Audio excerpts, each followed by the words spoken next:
mga insekto na kumakain at sinisira sa ating mga halaman.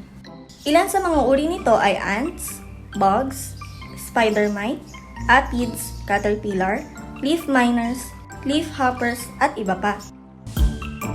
Kaya naman ngayong araw, gagawa tayo ng mabisang pangontra sa mga ito.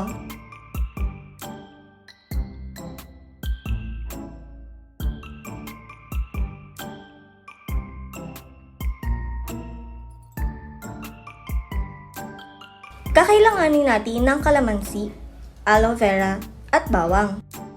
Una, hati-hatiin lamang ang mga kalamansi.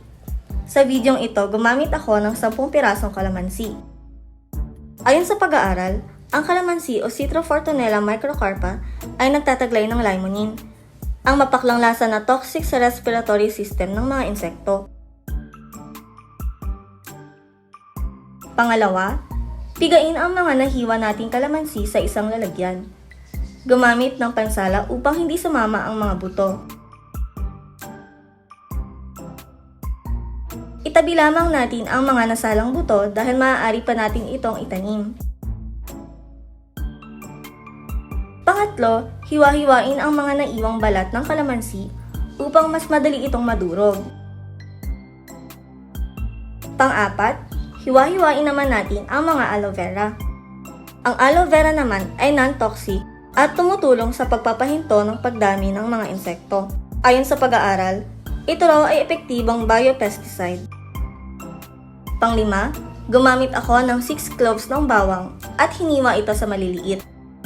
Ang bawang naman na makikita lamang sa ating mga kusina ay nagtataglay ng antibacterial, fungicidal at repellent properties. Pagsamasamahin ang mga ingredients sa blender. Ibuhos ang calamansi juice. At maglagay ng 1 hanggang 2 basong tubig.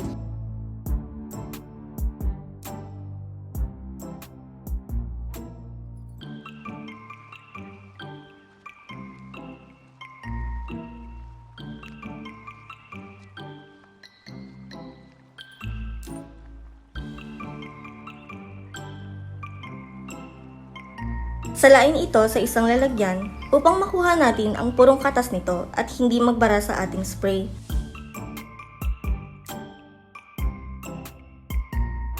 At dahil nga wala akong imbudo, gumamit na lamang ako ng takip ng sauce bottle upang maisalin sa spray bottle. Ngunit kung meron kayong imbudo sa inyong mga kusina ay mas mainam na gamitin ito. At nakagawa na nga tayo ng ating homemade organic pesticide.